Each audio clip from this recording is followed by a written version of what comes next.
माझं राहणं गांधी चौकात. इथं PK देशमुखाचा वाडा आहे. इथं आम्ही राहत होतो आणि आमच्या मादांच्या संस्थेची खोली त्याच वड्यात होती. आणि त्यामुळं संस्थेचं कोणी ना कोणी 15 दिवसातून महिन्यातून येत होतं खोलीवर. आणि त्याचे कामं वगैरे झाले किंवा इकडे परक्या जिल्ह्यात जायचं, कारण 8 सेंटर होते ना त्यांचे 8 जिल्ह्यात. तिकडे जाताना यायचे, थांबायचे. त्याचे कामं झाले का संध्याकाळच्या वेळेला तर मनोहर कोणता सिनेमा चांगला आहे आणि मला घेऊन जायचे. तिकीट काढायचं काही कामच नाही. आणि त्यामुळं बहुतेक टाकीच्या बाल्कनी मी पाहिले आहे. फर्स्ट क्लासमध्ये क्वचितच बसलो असेल. त्यामुळे सगळ्या टाकीच्या बाल्कन्या पाहिल्या, एक पैसाही खर्च न करता. आणि दुसरी गोष्ट काय होती, अमरावतीला सिनेमाचे शौकीन इतके जोरदार होते की एक एक सिनेमा चांगला असला तो कमीत कमी 15 आठवड्याच्या वर चालत असे. काही काही सिनेमे तर 25 आठवड्यात 25 आठवडे पूर्ण करत होते. त्यामुळं सिनेमा पाहायचा खर्च बिलकुल नव्हता. आणि उरले सुरले मॅटिनीचे ते पाहायला जात होते. एक पैसाचाही खर्च कधी केला नाही. पण सिनेमे इतके पाहिले की सिनेमाचं वेळ लागलं. गाण्याचं रेडिओ घेतला नोकरीवर लागल्यावर गाणे ऐकायसाठी. नंतर टेप घेतला, टेप रेकॉर्डर. त्यात जमलं बरं, प्रत्येक सिनेमाचे ऐकता येईल टेप रेकॉर्डचे. पुढं काय झालं, ते टेप दुरुस्त करता करता टेप बंद झाले, शिड्या निघाल्या. टेपची मजा शिड्यात काही येत नाही. त्यामुळे नाईलाजानं माझ्या मुलानं हा मोबाईल घेऊन दिला, अँड्रॉईड. आणि हा मोबाईल हाताळता वर्षभरानं व्हिडिओ काढणं शिकलो मी. आणि माझे 2 कविता संग्रह प्रकाशित झाले होते. मग त्यांचे व्हिडिओ काढायला सुरुवात केली. म्हणजे माझ्या व्हिडिओची सुरुवात ह्या अमरावतीतून आहे. तसं फुकटात पाहिलेले सिनेमे आणि बाल्कनीत नशिबान समजतो मी स्वतःला. सुरुवात करू आपण चित्र टाकीजपासून. त्या टाकीजा अशा आहेत, ह्या आता राहिल्या की नाही याची विस्मरणातले क्षण म्हणतो की नाही आपण, त्या विस्मरणातल्या टाकीजा म्हणायला काही हरकत नाही. आता पहा, ही चित्र टाकीज अमरावतीची प्रसिद्ध, तिला मिनर्वा म्हणत असत. मी गेलो त्या वर्षी म्हणजे 62ला मुघल आझमचा 31वा आठवडा चालू होता. मुघल आझम नंतर तिथं लागला जिस देश में गंगा बहती है, हा चालला 25 आठवडे.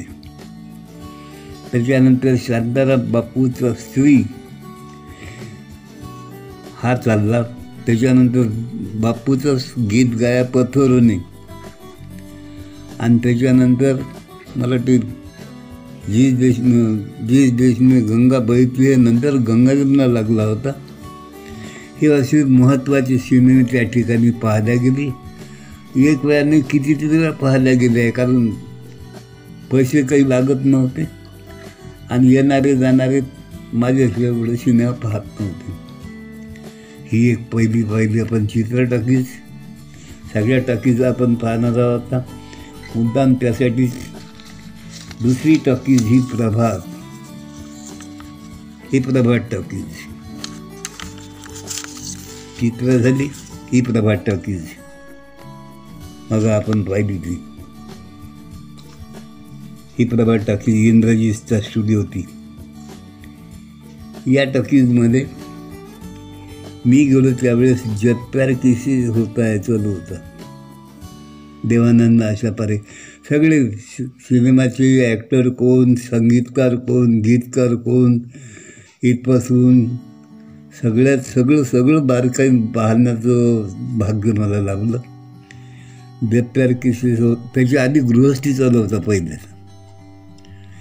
नंतर जब प्यार किसी से होता है लागला, हा 25 आठवडे चालला. गुमराह चालला 25 आठवडे. बात एक रात की लागला त्याच्यानंतर सुनील दत्तचा अजंता आर्ट्सचा मुझे जीने दो लागला. असे हे प्रभात मधले काही महत्त्वाचे सिनेमे. प्रभात नंतर येऊ आपण श्यामकडे. ही श्याम टॉकीज.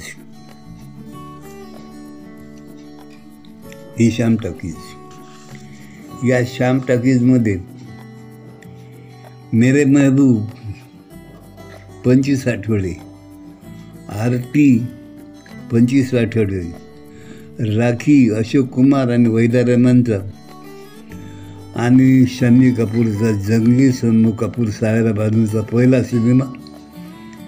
सायरा बानूचा हा 25 आठवडे म्हणजे मेरे महबूब, आरती आणि जंगली ही 25 आठवडे चालले होते सिनेमे. त्याच्यानंतरची टॉकीज ही राजकमल. मग पाहिली आपण ती राजकमल टॉकीज. ही साधा इथं मराठी सिनेमे लागत होते, परंतु चुकून एक वेळ पारसमणी लागला आणि या पारसमणी हिंदी यानं इथं नुसतं गाण्याच्या जोरावर सिनेमा चालवला आणि 25 आठवडे इथं पूर्ण केले त्यावेळेचे सिनेमे. त्याच्यानंतरची टॉकीज पाहू. ही वसंत. ही वसंत टॉकीज जवाहर रोडच्या बाजूला. इथं सिनेमा लागला पहिल्यांदा 20 साल बाद, 25 आठवडे. गाईड बऱ्याच चालला. आशिक महत्त्वाचे सिनेमे. त्याच्यानंतर हे पंचशील आणि अलंकार ह्या 2 टॉकीजा एकावर एक होत्या. खाली पंचशील वर अलंकार. तिथं हरियालीवर रास्ता म्हणून चालला मनोज कुमारचा आणि माला सिन्हाचा आणि हाय चालला 25 आठवडे. त्याच्यानंतरची पुन्हा एक टॉकीज ही श्री टॉकीज.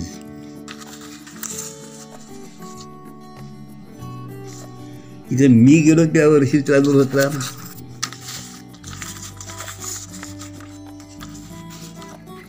आज का पंछी. श्री टॉकीजमध्ये मी गेलो त्या वर्षी चालू होतं आज का पंछी 25 आठवडे. त्याच्यानंतर तिथे लागला विवेक मंदिर 25 आठवडे. राजेंद्र कुमार, मीना कुमारी आणि राजकुमारचा. त्याच्यानंतर सुनील दत्तचा लागला ये रास्ते है प्यार के. हे सगळे सिनेमे पाहण्याचं भाग्य मला लाभलं.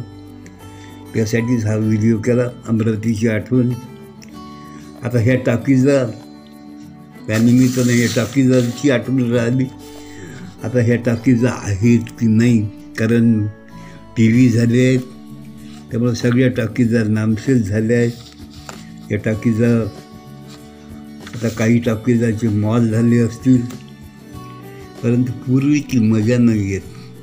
पूर्वीची मजा म्हणजे काय, सिनेमा पाहणे, अमरावतीसारखी मजा नाही येणार सिनेमाची.